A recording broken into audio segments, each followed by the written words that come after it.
you need to learn how to do this.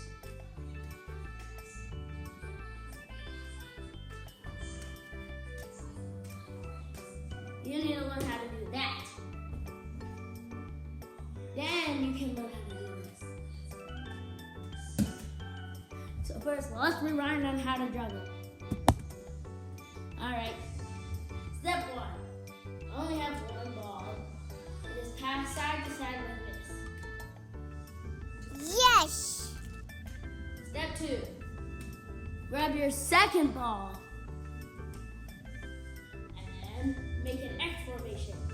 You bring one ball all the way up here, and then once it reaches its top, right before it starts coming down, the only moment it stops in the entire fall or throw, once it reaches that peak, you throw the other ball. Then you'll catch the first one you threw first, then the second one, like this. This is the continuous form of that. Pretty complicated to do, and I know how to do 3 balls.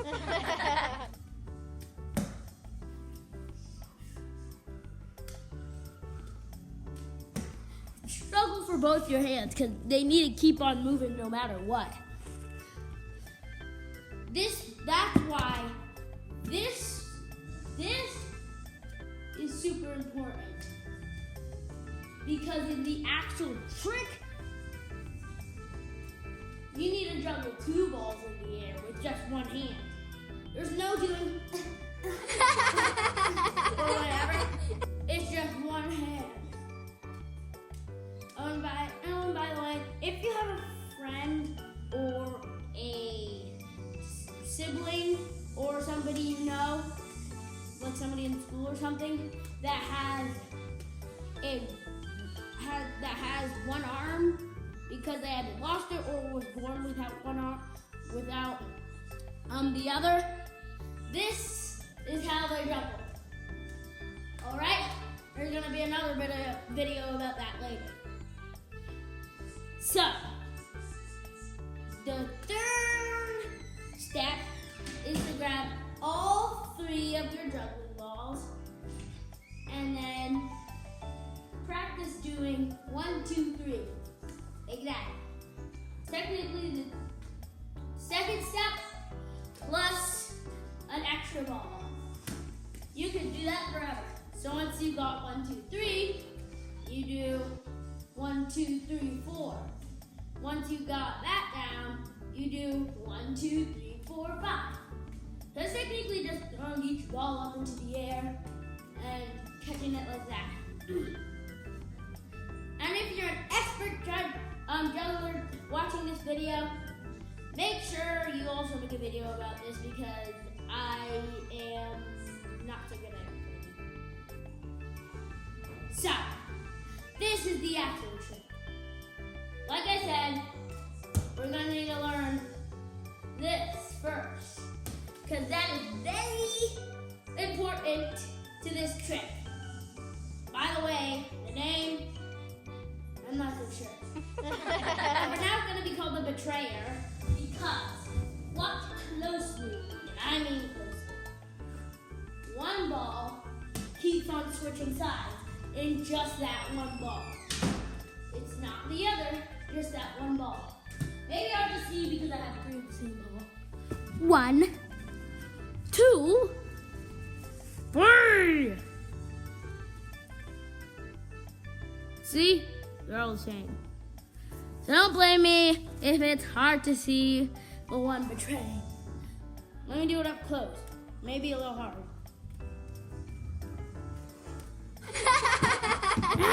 Lost it. But I do have a substitute, so it can make it easier to see. And by the way, the one always switching sides, when you start, has to be at the back with the one with 2 hands. Oh yeah, and I forgot to explain this step at the third one. You may want to start with 2 balls in your most dominant hand. My most dominant hand is my left hand. Actually, technically both. Because because I use my right hand for writing and my left hand for throwing. Anyways, this is the actual thing. Watch this ladybug.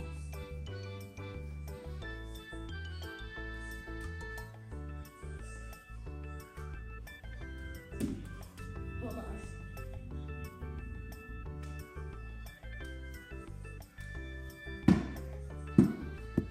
If you have watched that, you would see that the ladybug is the only one betraying the team. Each one.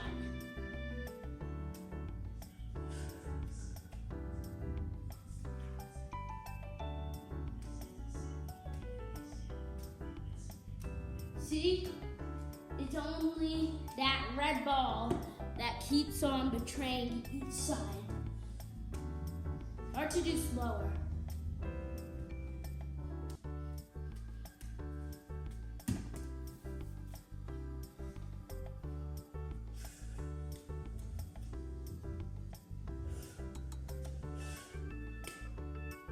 See?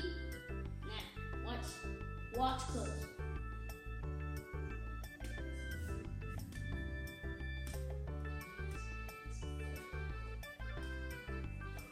There. So now actually time to learn the trick because I've spent too much time on it. So the rail trick. You want to take the first ball and just throw it up in the air like this. Then when that ball reaches its peak, you throw the other ball you have in that hand in your dominant hand. Oh yeah. Also, this is an important rule. Make sure you have 2 balls in your most dominant hand. That's the most important rule. So, now, you want to take that first ball, throw it up in the air, and when it reaches its peak, you throw the other ball you have in your most dominant hand to the other side. Then, when that's coming, you throw the other ball you have in your least dominant hand in the air, then you catch it, then you catch the one that was flying, and right when the ball you just threw is coming down, you throw the one you have in your least dominant hand up into the air and to the other side again. It would look something like this.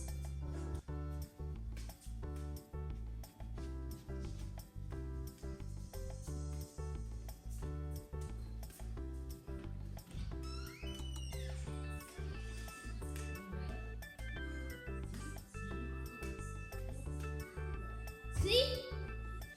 That's how you do my trick. Anywho, I gotta see you. Like and subscribe, okay? Yeah.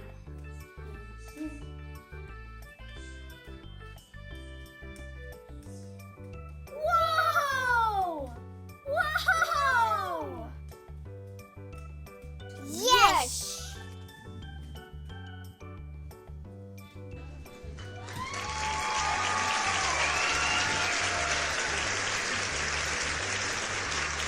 See you later.